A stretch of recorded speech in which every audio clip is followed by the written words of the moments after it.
बिस्मिल्लाहिर्रहमानिर्रहीम, अस्सलाम वालेकुम। अभी से मुल्क से फ़रार की तैयारियां हैं। घिरा तंग हो रहा है, मुश्किलात बढ़ रही हैं, लिस्टें तैयार हैं।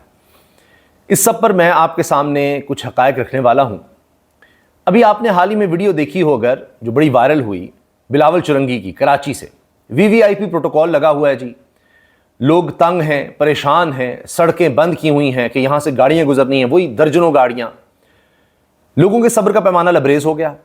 लगभग 15-20 मिनट लोग खड़े रहे, कुछ कहते हैं आधे घंटे तक। रात 9 बजे का वाक़या है।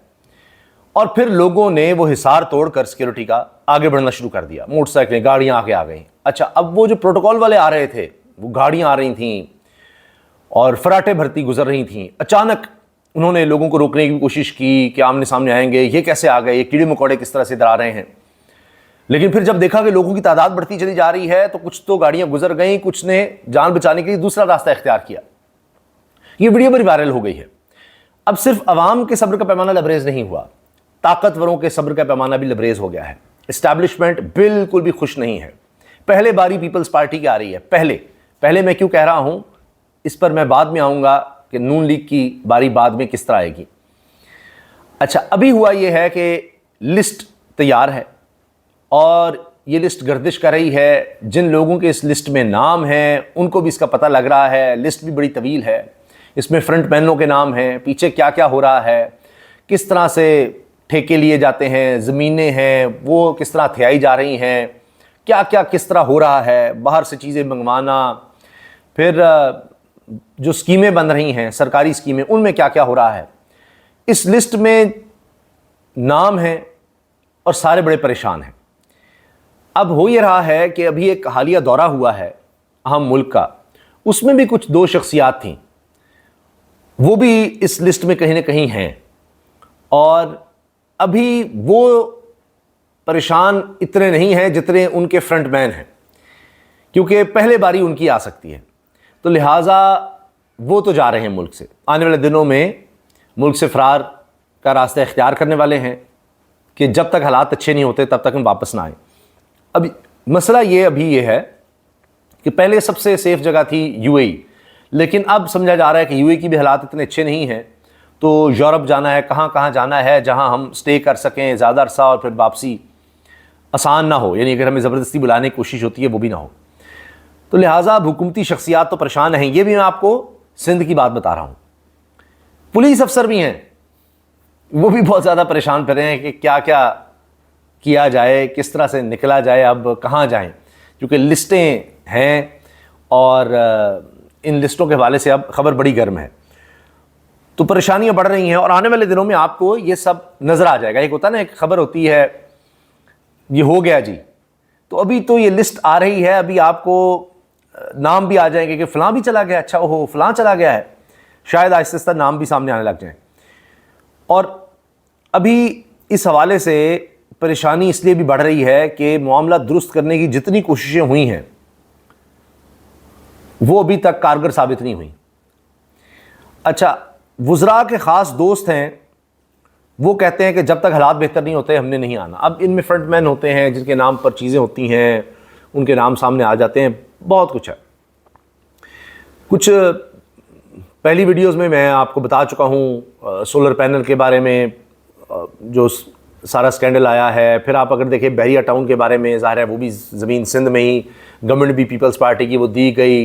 इस्लामाबाद में बड़ा पता चल रहा है, वहाँ भी कुछ जगहों पर पूरा समझें एक ब्लॉक ही वो भी ख़रीद लिया गया। ये सब क्या हो रहा है, लोग बेचने पर मजबूर हो जाते हैं, बहुत सी चीज़ें चल रही हैं। तो ये सारी लिस्ट जब तैयार हो रही है तो इसमें चार्जशीट भी साथ साथ है और उसका प्रेशर बनना है। अभी गर्मी जैसे जैसे बढ़ रही है, अभी आप देखेंगे नहरों वाला मामला फिर उठेगा और भारत पानी बंद कर रहा है। ये मैं ऐसे नहीं कह रहा, मेरी बड़े ज़िम्मेदार शख्स से बात हुई है इस्लामाबाद में, और उसमें यह है कि भारत पाकिस्तान का पानी बंद कर रहा है। पाकिस्तान को यहाँ पर अपना पानी जितना आ जाता है, जब सैलाब आ रहे होते हैं या बारिशों का सीज़न होता है, तब भारत को पानी की ज़रूरत नहीं होती। वो तो कहते हैं कि हमारे डैम भरे हुए हैं, उस पानी को स्टोर करने के लिए और जब बारिशें हो जाएँ उस पानी को इस्तेमाल करने के लिए भी ज़ाहिर है नहरों की ज़रूरत है। वो मामला भी उठना है, उस पर भी पीपल्स पार्टी को खुश नहीं है। बेनज़ीर इनकम सपोर्ट प्रोग्राम का भी मामला आ रहा है कि लगभग 800 अरब रुपये का ये बजट हो चुका है, ये सूबे खुद उठाएँ। उस पर पीपल्स पार्टी अभी तक तैयार नहीं हो रही है। 28वीं तरमीम का मामला है, अभी तो खबर ये भी आ रही है इस्लामाबाद से कि 28वीं तरमीम तो तैयार भी हो चुकी है। ये तक सूरत हाल बन गई है। अब आप सोचिए ना क्या क्या होने जा रहा है। और एक मैं आपको और इससे जुड़ी खबर दे दूं कि अभी हाल ही में ये खबर सामने आई कि इसहाक डार साहब ने कहा कि ये सब्सिडी वाला मामला देखें, सूबाई हुकूमतें देखें। और बिलावल ने कहा कि नहीं जी, ये हमसे नहीं हो पाएगा, 3 महीने नहीं, फिर 1 महीने पर जाकर बात तय हुई और गालिबन मोहसिन नकवी बीच में आए, क्योंकि इसमें काफ़ी ज़्यादा गर्मा गर्मी हो गई थी नायब वज़ीर आज़म इसहाक डार और बिलावल भुट्टो के दरमियान। तो वो तो समझते हैं, बिलावल भुट्टो यहाँ तक नहीं आ रहे कि सब्सिडी जो है सूबे पर मुंतकिल की जाए। तो 18वीं तरमीम रोल बैक करना, बेनज़ीर इनकम सपोर्ट प्रोग्राम, उस पर कहना जी सूबे ही सारा कुछ देखें, विफाक नहीं, अब विफाक के पास पैसे नहीं हैं। तो ये आप सोचिए बात कहाँ तक जाएगी, गड़बड़ कितनी है। और अब ये तो अब वाज़े तौर पर साफ़ी भी कहना शुरू हो गए हैं। रऊफ़ क्लासरा साहब बबांगे दोहल कह रहे हैं कि जी एस्टैब्लिशमेंट और शहबाज शरीफ साहब के साथ बन नहीं रही अभी पीपल्स पार्टी की, और जितनी भी कोशिशें हुई हैं वो सारी नाकाम गई हैं, बात तय नहीं हो रही। अच्छा, ये तो अब पीपल्स पार्टी के बारे में हो गया ना जी, ये सब हो रहा है, नज़र आ रहा है। ये तो अब आप समझें कि आपको आने वाले दिनों में सब खबरों में नज़र आएगा क्या क्या होना है। अच्छा जी फलां कर दिया। अभी देखिए कराची में सेमिनार होता है कराची के हालात के बारे में, तो वहाँ राइटर्स, दानिश्वर बैठकर बात करते हैं कि जी पीपल्स पार्टी की बस की बात ही नहीं है। आप उनसे एक्सपेक्ट ही ना करें कि कोई डेवलपमेंट हो सकती है, कोई कराची में इस तरह की कोई बेहतरी आ सकती है, ये बात आप पीपल्स पार्टी से एक्सपेक्ट ही ना करें। यहाँ तक हो गया हुआ है। तो सब्र का पाना लबरेज, ये सब तंग आ गए, इसीलिए आप देखें दौड़े लग रही हैं। तो अगर तो कोई बात तय हो जाती है जो मुझे नहीं नज़र आता कि तय होगी, तो कहानी ख़त्म है फिर। अच्छा, पीपल्स पार्टी के बाद किसकी बारी आनी है? अच्छा, इसमें बड़ा ना इंटरनेशनल इशू भी बना हुआ है कि ट्रंप मुसलसल तारीफ़ कर रहे हैं, साथ हैं। तो मौजूदा निज़ाम में जो निज़ाम को चलाने वाले हैं वो ख़ुद भी अगर आगे आ जाएं, खुद ही बागडोर संभाल लें, तो उनको ये लग रहा है कि कोई मसला नहीं होगा। इसलिए कि अभी इंटरनेशनल इस्टेब्लिशमेंट के साथ मामला बड़े ठीक चल रहे हैं, तो ये भी एक सोच पाई जा रही है। अब ये बात तो हो गई, ये तो साफ़ी भी कह रहे हैं। मैं आपसे अर्ज़ करने वाला हूँ कि इसके बाद नून लीग की भी बारी आ सकती है। क्यों मैं ये कह रहा हूँ कि जी ताबेदारी इतनी ज़्यादा है, फलां है, लेकिन बैगेज बहुत ज़्यादा है, 4 साल में कोई बेहतरी नहीं ला सके। अब उसके लिए एक दफ़ा फिर अगर आप देखें तो नून लीग के ख़ास कैंप के लोग अजीब अजीब बातें आपको करते नजर आएंगे। इनमें बहुत ही अहम शख्सियत नून लीग की बैरिस्टर ज़फ़रुल्लाह साहब हैं। ये आप समझें इनके जो जिस एडवाइज़र होते हैं ना, मेन इनके लीगल एडवाइज़र्स में से कह लें, तो बड़े अहम हैं बैरिस्टर ज़फ़रुल्लाह साहब। उन्होंने हाल ही में एजाज़ सईद साहब को इंटरव्यू देते हुए कहा है कि आज तक हम इंडिया से कुछ नहीं ले सके। 1948 में हम इंडिया से ऊपर थे, फिर 1965 में भी नीचे आ गए, 1971 में नीचे आ गए, यानी 1965 की जंग भी ये कह रहे हैं जी हम हारे थे। अच्छा, 71 में हम नीचे आ गए, 1998 में कारगिल में हम नीचे दब गए बिल्कुल। वो तो हमने बस न्यूक्लियर ताकत ले ली, अपनी जान बचा ली। ज़फ़रुल्लाह साहब कह रहे हैं जब मियाँ नवाज शरीफ ने धमाके कर दिए इनके बकौल, बस तब हम बेहतर हुए। फिर ये कहते हैं कि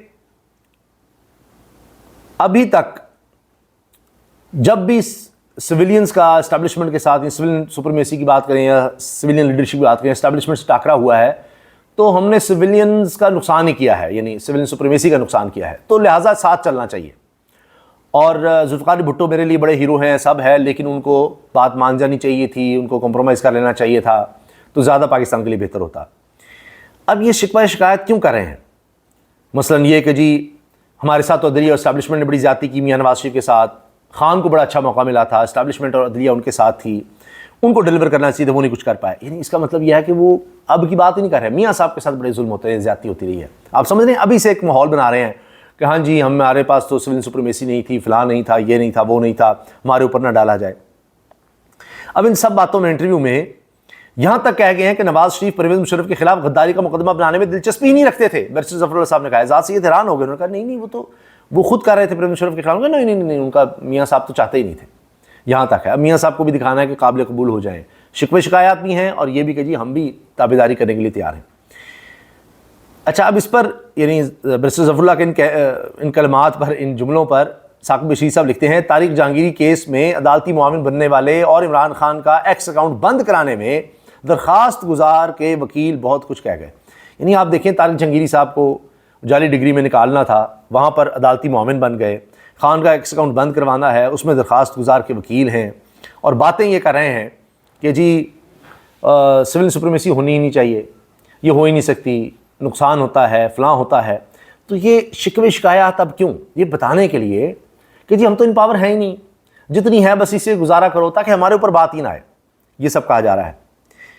अब ये चीज़ें होनी है, बारी सबकी आनी है, क्योंकि इन्होंने कुछ और किया ही नहीं सिवाय इसके कि जी ओहो खान से कोई मुलाकात ना हो जाए। अब हाल ये है कि अभी सलमान सफदर साहब की मुलाकात नहीं हो पा रही, उन्होंने दरख्वास्त दी है कि जी हमारी एक दरख्वास्त तो मुस्तरद हो गई जो सजाएं थी मुअत्तल करने की। अब मेन अपीलें लग गई हैं अलकादिर ट्रस्ट केस में, 190 मिलियन पाउंड केस में। तो मुझे मिलने तो दिया जाए अपने क्लाइंट से, जब तक मिल नहीं लेता मैं केस में कैसे पेश हो जाऊं, ये चीज़ अलग से चल रही है। नून लीग का हाल ये हो गया है कि अब सेमिनार्स में भी लोग खड़े होकर तकरीर के दौरान, जहां पर वज़ीर कानून आज़म नज़ीर तारड़ बैठे हुए हैं, उनको कहते हैं कि जनाब कल कलाम को आपकी बारी आ जानी है, और ये जो आपने कर दिया 26वीं 27वीं तरमीम करके आपने अदलिया का हल कर दिया है, कहीं आपको ये पेश ना होना पड़े। ये वीडियो वायरल हुई है, एक साहब वहां पर खड़े तकरीर करते हुए कहते हैं कल कलाम को अगर हालात फिर बदल गए फिर गए और आज़म नज़ीर तारड़ को सुप्रीम कोर्ट इंसाफ के लिए जाना पड़ गया और वहां कोई अहलकार कतबा लेकर खड़ा हुआ जिस पर लिखा हुआ लगा के आग शजर को खुद अपने हाथों से, अजीब शख्स है साया तलाश करता है। क्या आपने तो आग लगा दी सारे इंस्टीट्यूशंस को, अब कुछ बचा ही नहीं, अब आप क्या लेने आए हैं? तो ये ना आज़म नज़ीर तारड़ के साथ, तो ये लोग अभी से बातें करने लग गए हैं। तो मैं आपसे अर्ज़ कर रहा हूँ कि घेरे तंग हो रहे हैं, लिस्टें तैयार हैं, जो कुछ किया है उसकी जवाबदेही की तरफ मामला आ रहे हैं। अब सिंध में बड़ा मसला बना हुआ है पीपल्स पार्टी के लिए, जरदारी साहब के लिए, बिलावल के लिए, और आने वाले दिनों में आपको चीज़ें नज़र आ जाएंगी। ये मैं आपको बता रहा हूँ, ये अब खिचड़ी पक चुकी है, तैयार है, अब ये सर्व नहीं है। तो इस लिहाज से परेशानी है। तो पहले फ्रंटमैन निकलेंगे और हो सकता है उसके बाद फिर आपको और भी हुकूमती शख्सियात भी जाती हुई नजर आएंगी। ये भी हुकूमती हैं क्योंकि उनके फ्रंटमैन हैं, तो हुकूमत के ही लोग जब निकलते हैं फिर साथ वो भी जाते हैं। तो ये काम अभी से शुरू हो चुका है। आने वाले दिनों में बड़ा वाज़ेह आपको एक एक हवाले से चीज़ें नज़र आ जाएंगी। तो बहरहाल देखें, अब मसला तो ये है कि अगर ये सिस्टम यानी बारी बारी लपेटा जाता है तो अवाम के लिए उसमें क्या है, अवाम के लिए कोई बेहतरी आती है नहीं आती।